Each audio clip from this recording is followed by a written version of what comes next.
हनुमान जी पवन पुत्र क्यों हैं? क्योंकि जो भोलेनाथ का तेज था उसको पवन देवता ही लेकर के आए थे। 2 कारण बने थे हनुमान जी के प्राकट्य के समय, और वो 2 कारण कौन कौन से हैं? एक सबसे बड़ा कारण ये है कि जिस समय दशरथ जी ने पुत्र कामेष्टि यज्ञ किया था, उस समय गुरुदेव वशिष्ठ ने कहा जरूर था कि धरऊं धीर हो हूं सुत चारी, लेकिन उनके मन में 4 नहीं थे, 5 थे। एक और कारण है कि जब मोहिनी भगवान ने अमृत का बंटवारा किया था तो मोहिनी भगवान को बड़ा दुख था कि यहाँ सब हैं पर मेरे महादेव नहीं हैं। जिनको मुझे देखकर सबसे ज़्यादा प्रसन्नता होती वही नहीं है, जो मेरे मिलने पर सबसे ज़्यादा खुश होते हैं वही नहीं है।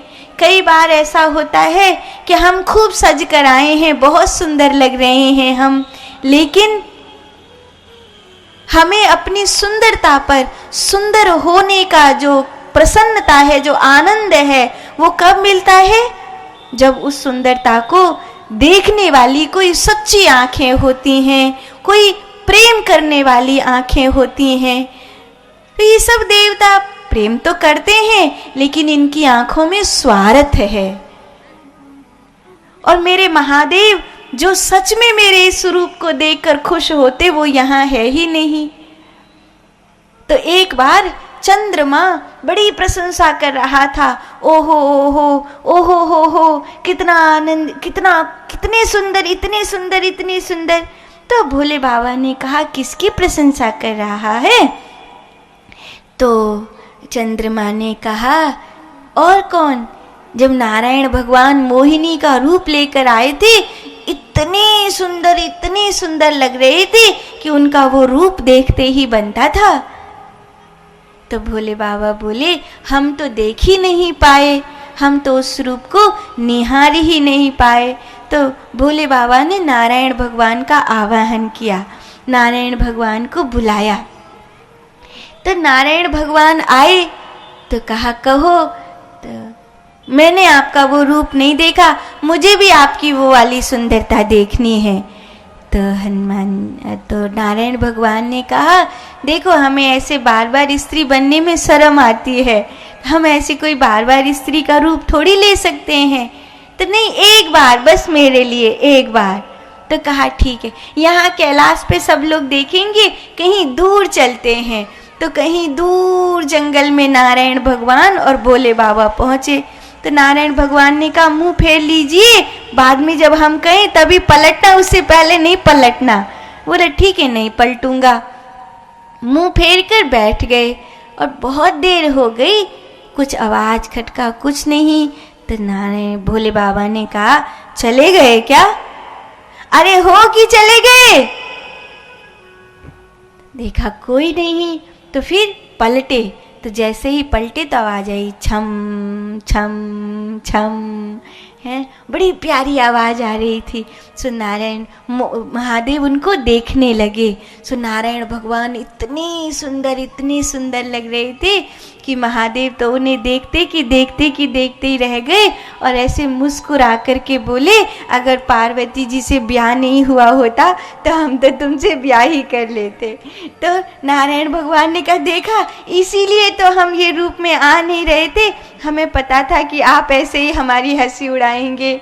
तो महादेव कहते हैं सच कह रहा हूँ, ऐसा लग रहा है जन्म जन्म का बंधन आपसे बांध लूँ। कभी ऐसा लग रहा है मुझे आपसे प्रेम हो गया। तो कहा फिर अब क्या करें? तो कहा जैसे एक पत्नी या एक प्रेमिका सदा अपने स्वामी के साथ रहती है, ऐसे ही सदा मैं आपके साथ रहूं, मैं कभी आपसे दूर नहीं जाऊं, सदा आपकी सेवा करूं, सदा आपके मुख को निहारता रहूं, आपकी सेवा में सदा जुटा रहूं, ऐसा मुझे वरदान दीजिए। तो जब वो नारायण भगवान राम बनकर आए तो भोले बाबा हनुमान बन कर के आए। उन्होंने कहा मैं सदा आपके पास रहूँगा। ये हनुमान जी के उसी समय, जिस समय उन्होंने वो रूप देखा था, उसी समय उनके शरीर में से ऊर्जा प्रकट हुई थी।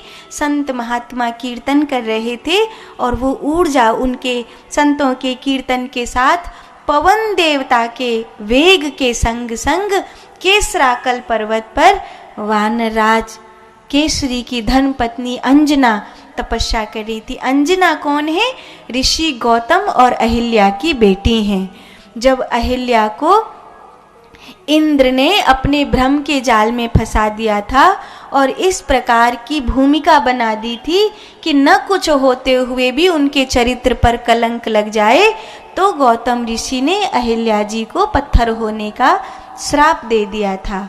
और 2 बेटा बेटी भी है ना, एक शतानंद जी और एक अहिल्या, इन दोनों को भी श्राप दे दिया था कि तुम दोनों यहाँ थे, फिर इंद्र आश्रम में कैसे घुस गया।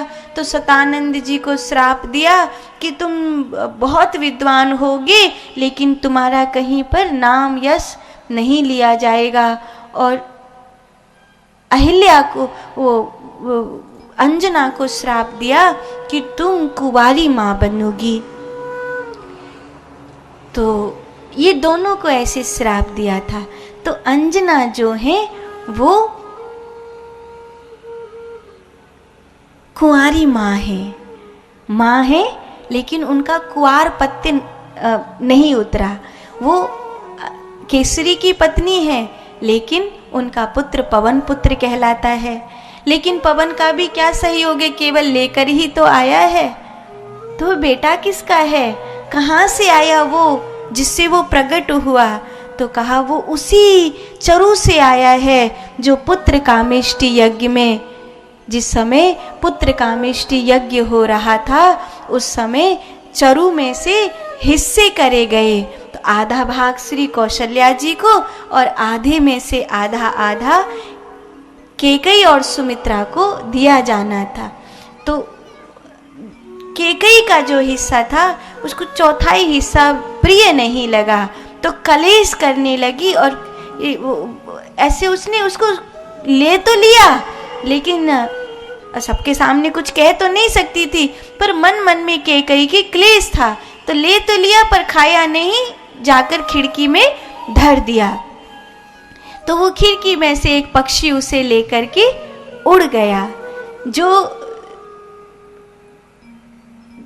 भीतर का अपमान किया था ना, प्रसाद का अपमान, भक्ति का अपमान, वही अपमान कैकेयी के जीवन में पूरे जीवन रहा। यही कारण है कि बाद में भरत जी ने कैकेयी को त्याग दिया था, क्योंकि उस समय जिस समय तुम्हें प्रसाद मिला था उस समय तुमने प्रसाद को त्याग दिया था और तुमने राम को वनवास भेजा मेरे लिए। तुम्हारे मन में स्वार्थ था। कई बार स्त्री के रूप में, पुरुष के रूप में हमारे जीवन में निजी स्वार्थ आ जाते हैं। हम थोड़े अपने कपट की सी बात कहने लगते हैं, इससे बचना चाहिए। पुरुष अपनी स्त्री को कपट की बात कहे, अपने घर को कपट की बात कहे, औरों से टूटता रहे, ये भी ठीक नहीं है। और एक स्त्री अपने पति को कपट की बात कहे, अपने परिवार को तोड़ देवे, ये भी ठीक नहीं है। आज घरों में दीवारें खिंच गई क्योंकि आदमी बहुत कपटपूर्ण होने लगा है, कैकेयी की तरह होने लगा है, इसीलिए दीवार खिंच जाती हैं। घर में कोई मेहमान भी नहीं आना चाहता, अपने बोझ लगने लगते हैं। बड़े बूढ़ों को वृद्धाश्रम भेज दिया जाता है और रिश्ते नाते बहुत पीछे छूट जाते हैं। और कुछ तो ऐसे भी घर हैं जहां बच्चों को पता ही नहीं है, बुआ, मौसी, चाची, नानी, दादी, ताई, कुछ और भी हैं, बस हम दो और हमारा एक। तो ये कपट है कि हमें हमारे अपने बोझ लगने लगे हैं। अपनों से व्यंग कभी मत करो, अपनों से कपट मत करो, वो तुम्हारा कभी बुरा नहीं चाहते हैं। अगर थोड़ा है तो थोड़े में खुश रहो। किसी ने कहा था थोड़ा है, थोड़े की जरूरत है, थोड़ा है थोड़ी की ही जरूरत है, ज्यादा की जरूरत भी नहीं है। अपना मैं लगाने की जरूरत नहीं है, अपने बड़प्पन को दिखाने की जरूरत नहीं है।